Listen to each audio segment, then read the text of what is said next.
Good afternoon, everyone. Thanks for joining us this afternoon for Advocacy Wins and Losses and How to Interpret Them. I'm Anne Dermody. I'm the Content Marketing Director here at CQ, and this webinar is part of our series with GPN, the Grassroots Professional Network. So we're pleased to welcome back Josh Habursky. Josh is the chairman of the Grassroots Professional Network, and he is the Director of Advocacy at the Independent Community Bankers of America. Prior to ICBA, Josh worked in Grassroots at the American Diabetes Association and ran the Grassroots operations for the American Motorcyclist Association, and he's also an adjunct professor at West Virginia University in the Reed College of Media. And today we're also delighted to welcome Paul Van Remortel. Paul is the Senior Product Manager with Stand United, the Advocacy Petition platform, and he's going to talk about how a campaign that may not have much chance of success in the traditional sense of changing actual legislation can be a real win in terms of earned media or attention for your cause or organization. And of course, looking at campaigns through that lens will shape your thinking and maybe even higher ups in your organization's thinking too. So let's kick things off by going over to Josh first. Over to you, Josh. Thank you, Anne. Certainly an interesting topic today, and one that, we certainly don't want to talk about all the time, is losing an advocacy campaign. It can be a tough subject, especially when you spend a lot of time and resources in a different campaign, and then all of a sudden the outcome's less than favorable. Fortunately, in the advocacy community, there are very few direct losses. A lot of times the process is very slow. It has a lot of different steps in it, and an initial loss can be turned into a victory. So I think that this is kind of talking about the process of losing and how to bounce back from it. So what is the value of losing an advocacy campaign?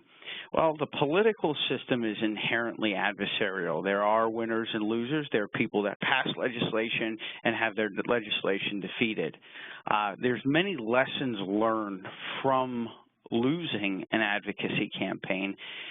It definitely feeds into the feedback loop. So you have different information that you can inject into future campaigns, learning from lessons where you may have not done as well in the existing campaign. So certainly improves resource allocation, staff budget, strategy, advocates in political climate. You may have the appropriate staff, the appropriate budget, a solid strategy, and very active advocates, but if the political climate's not right, then unfortunately you may not end up being the victor. The opponent evaluation, I think, when you lose a campaign, you have to size up your opponent. What staff did they put? What budget did they put forth? Strategy, advocates, and was the political climate in their favor? Looking at several different political forces. In most advocacy battles, there's not just one group fighting the other. Sometimes you'll have coalitions of groups, and everybody's putting a different thing forward, and it can be tough to process all that information because there's a lot of intricacies that aren't happening on the centerfold of a newspaper or, are publicly available.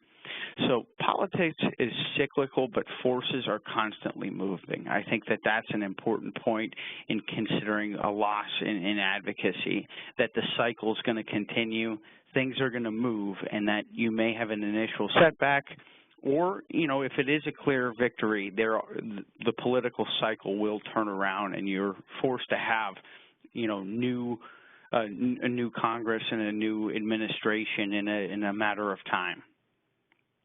So work the contours of government. Is a loss temporary? Did you experience a defeat in terms of past legislation or confirmation? Certainly those things are a clear delineation if you put all of your eggs in one basket, so to speak. But at the end of the day, that legislation can be overturned, that can be defeated. Was the loss temporary in the sense that it was just a committee or a chamber or a certain branch of government? There are other ways as an advocacy organization to take a federal loss, and if your organization engages in states and localities, come up with a strategy where you affect policy at those levels of government, or you work at the opposite chamber if a bill was passed in the House and then is over to the Senate. So, I think it's basic civics 101, but working the contours of government after an initial loss is important. And, developing a strategy session to determine what is the best way to fight this now that there has been a victory for our opponent. The court of public opinion and the media are also important for your organization. If you lost, do you still maintain your overall representation as the thought leader in a certain sector? Are you the go-to trade association or special interest group that the public looks to for guidance? You may have lost and had a misstep with something, but do you retain that authority?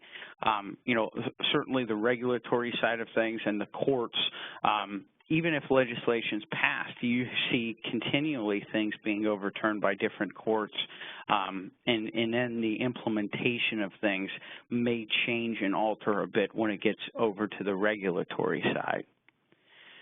So questions to consider after a loss: how is the loss going to affect your organization internally, employees and advocates? I think, sprucing up morale is something that you want to do initially right after a loss. How can we sustain our momentum?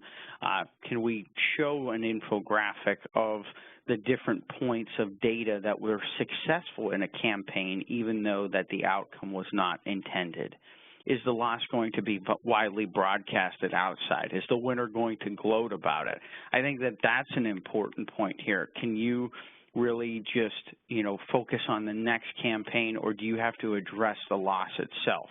Do you have to prepare a communications plan for rival organizations that were fighting for this? Are they going to take it to the next step and try to further advance their agenda that's counter to yours after they have that initial victory? Was information, data, and intelligence gathered during the course of an advocacy issue that could be used for future campaigns? I think that this is a critical step, evaluating the loss thoroughly, especially if there was a lot of staff hours and budget put forth towards it, and realigning some of your priorities when it comes to an advocacy campaign in the future. Are there any metrics that show effort or promise for future advocacy success? In a few moments, we're going to talk about a case study where there was an organization that was active in a campaign and has a ton of metrics that show, great promise in the advocacy space and really promote their organization. But in a specific advocacy campaign, the outcome wasn't intended for their organization. Are you going to acknowledge a loss or keep moving on the issues? I think that goes back to how much is this loss going to be broadcasted. If it is in the public eye, if your members are engaged in this fight, you definitely have to respond and react and, prepare a communications plan to follow. If it's something that is not, you weren't the most active in, it wasn't your spotlight campaign, and it's not going to receive press, your members are indifferent towards it, there's something to be said about just moving on and moving forward. So some tips and tricks. I think it's important that you quickly pivot to the next issue. After you address the loss itself, you need to pivot into what your next priority is. Is it going back and fighting? Are you going to try and slow the process down on the regulatory side? Do you look to the courts to overturn the legislation? Is it going to be something where you're fighting your battles in the Senate because it passed the House of Representatives? So pivoting and coming up with that strategy. If it's a clear loss and it's signed, sealed, and delivered, then you need to move to your next issue. The beauty of trade associations and corporations and even nonprofit organizations that are engaged in advocacy, they deal with a host of issues. So you might have everything from tax reform to healthcare, in unrelated organizations that don't have those specific issue areas. So go to another topic area and refine your advocacy strategy in that. Share the information. As I mentioned, any information that positively sheds light on your organization and the activity during a campaign, your members are likely going to want to know what's going on. In one previous organization that I worked for, we had kind of a long, drawn-out fight where there was never a clear winner or loser, but the fact that the policy was in place was kind of a default loss for our organization. And, there were a few key critical points, public comment periods and stuff like that, where we utilized it and mobilized our forces and then went ahead and created an infographic for a particularly successful campaign to keep the advocates energized.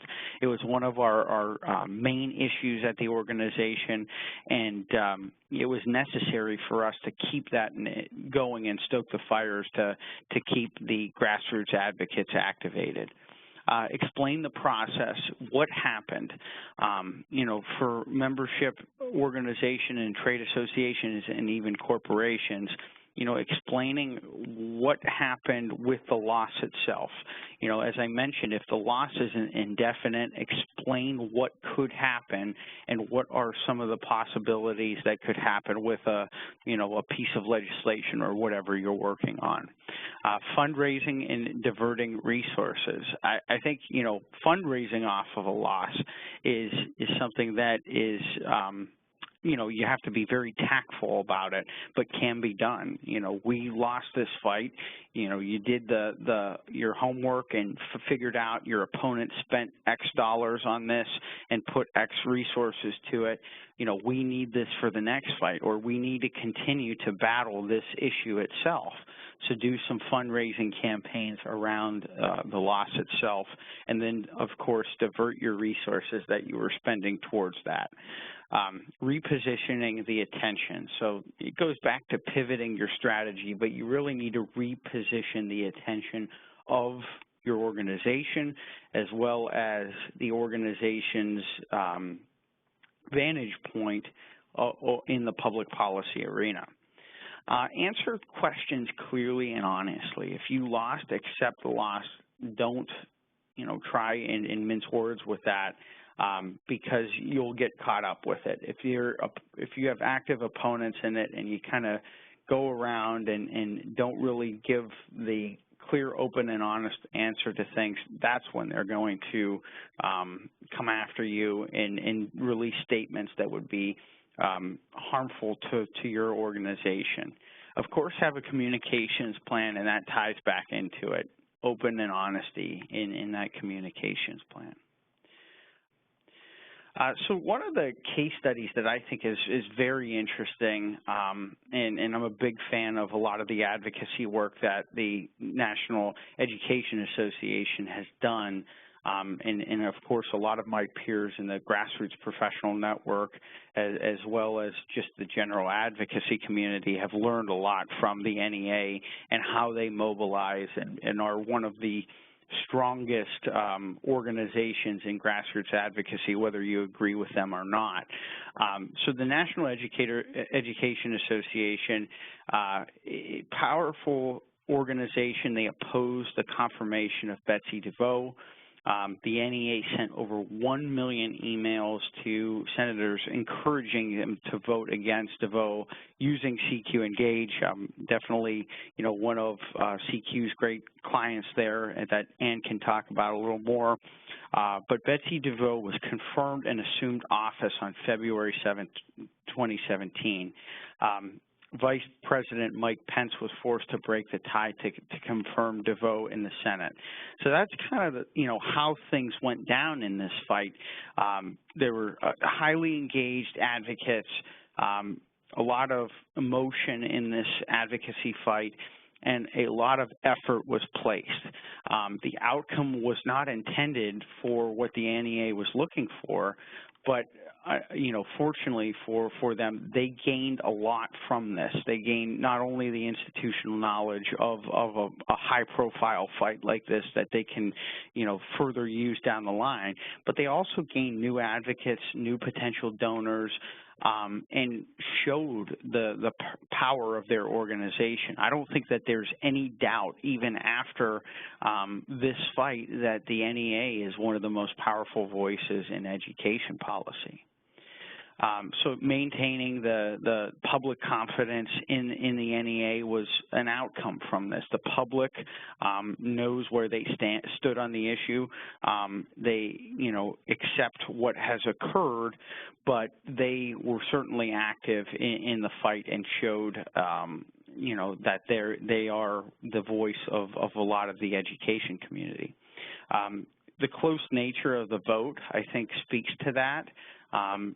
Like I said, new advocates were mobilized in this. There were new potential donors and contributors, and of course the positive press coverage from it.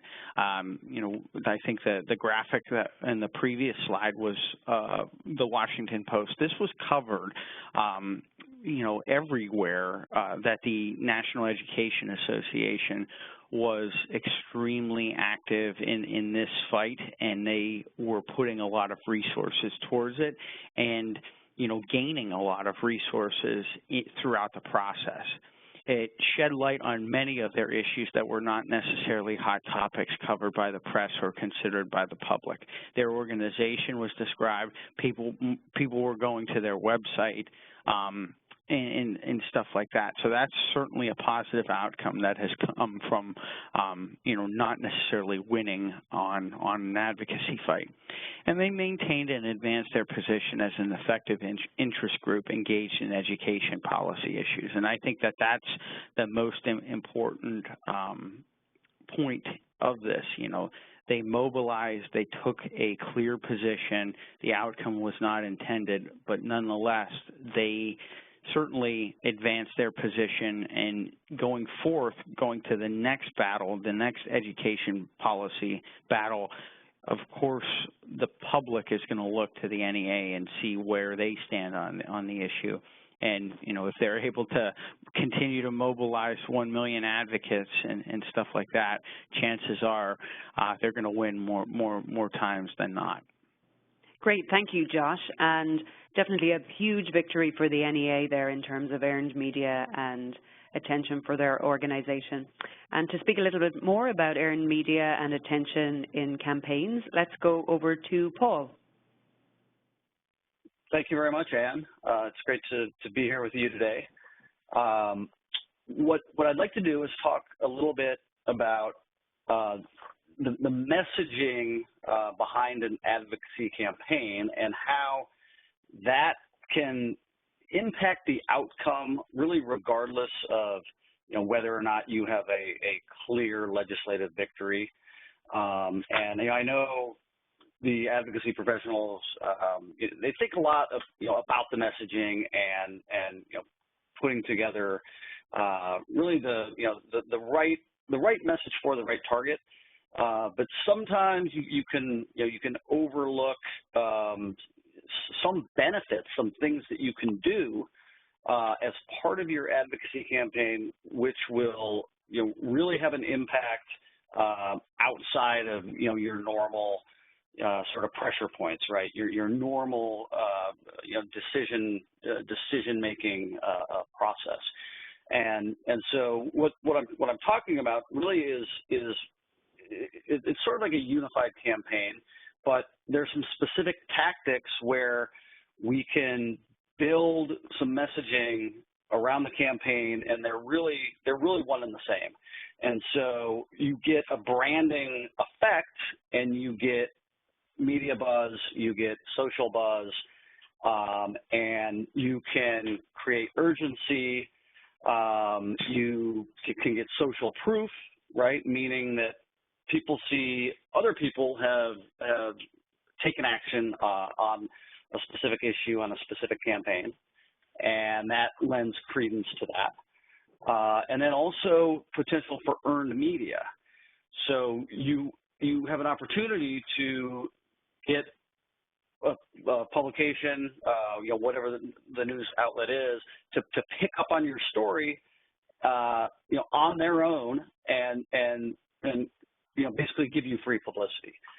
So with Stand United, this works very well because the branding messaging part is really built into the way that we do campaigns.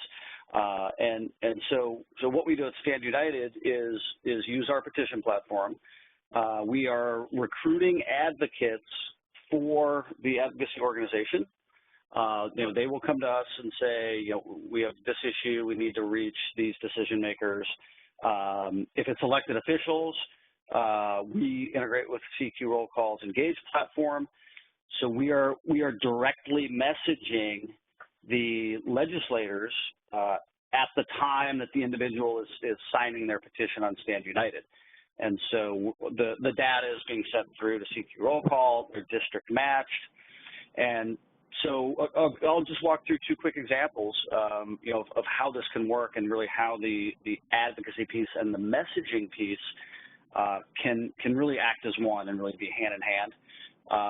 A campaign we did with the American Medical Association, they're driving advocates to their Patients Action Network.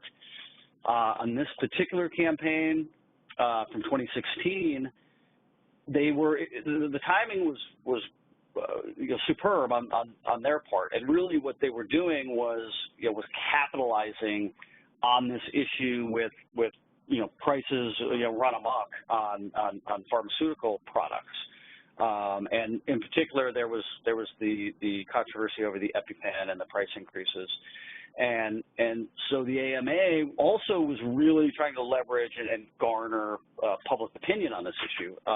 Now they knew they couldn't just go straight to Congress and say, well, we need drug pricing transparency, and so pass us a bill.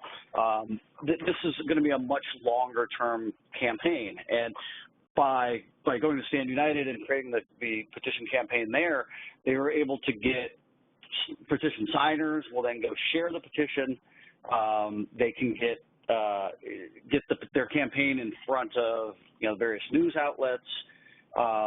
This is something that it really can build on itself, and you can get your messaging out through different channels, but really more organically, because you can get your petition signers to share, and then they share on the social networks, and you can really build a movement that way. And so it may start out as an organization pushing an issue, but it can really quickly turn into a true grassroots campaign. And so the AMA, their expectations weren't that they were going to get a drug pricing transparency bill right away, but the key benefit was they're publicizing the issue, but they're getting public opinion on their side and building up an advocacy base that they can then pressure the decision makers down the road in the future as their campaign goes on and builds momentum.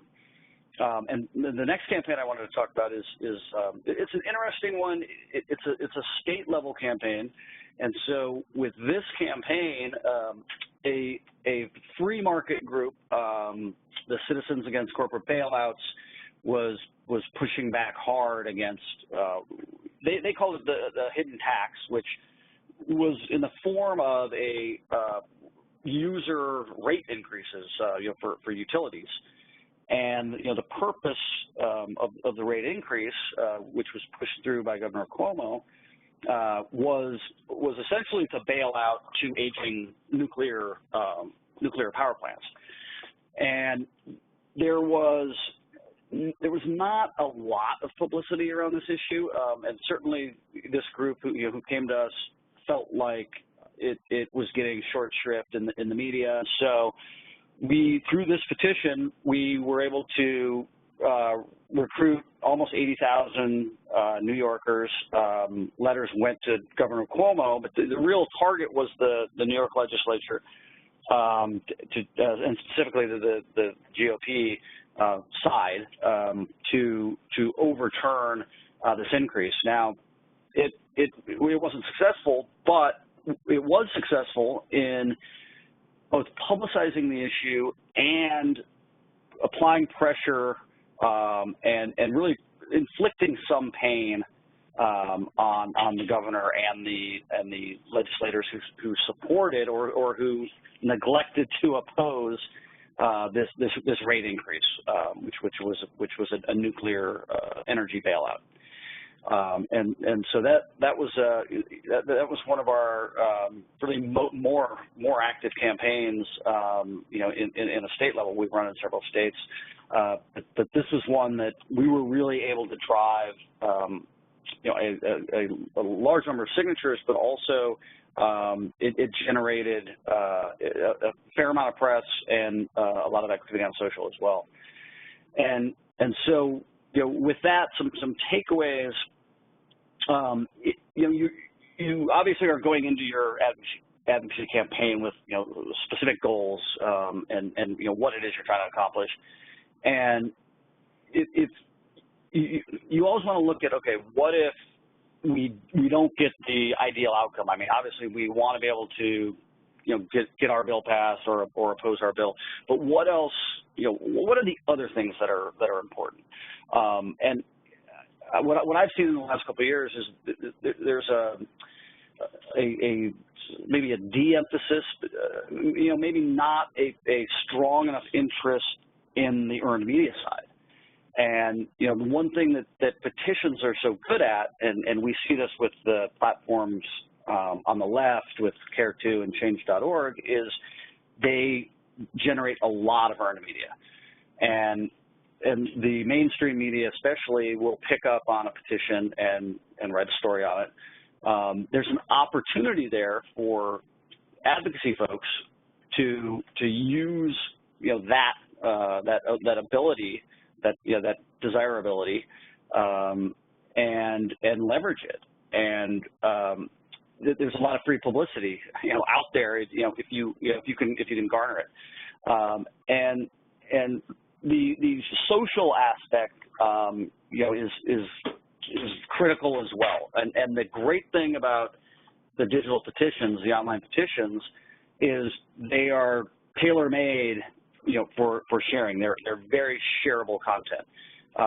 You go to the petition page, you can sign the petition, and, you know, with one button, you've shared the petition throughout whichever network you use.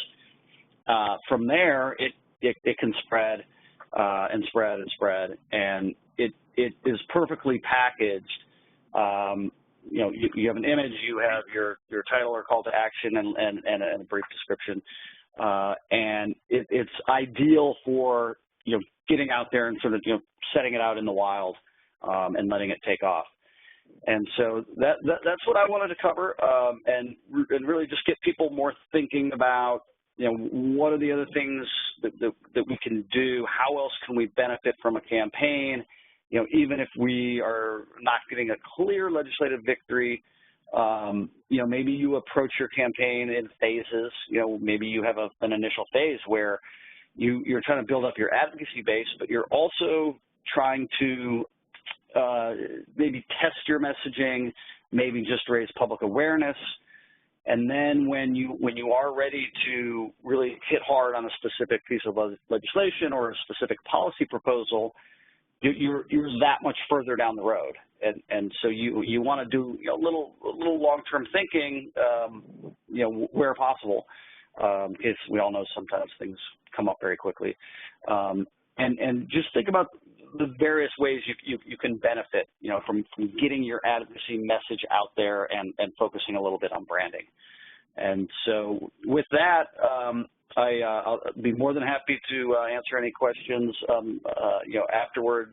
Feel free to follow up with me via email or LinkedIn or through the Stand United website, standunited.org. And thank you again, Ann, for inviting me to speak today. Okay, great. Thanks, Paul. Definitely interesting to think about earned media as a way to sort of measure your success in advocacy. I think a lot of folks don't necessarily think of that sort of PR aspect of it and that kind of marketing aspect to get more attention for their organizations. But of course, when you capture that, it's a real win for everybody in the department and the organization, kind of the larger organization too. So great, thank you. Okay, so that's it for today. If anyone would like to get in touch, we'll be sending out the recording to this webinar shortly, and all of our email addresses are on there. Please don't hesitate.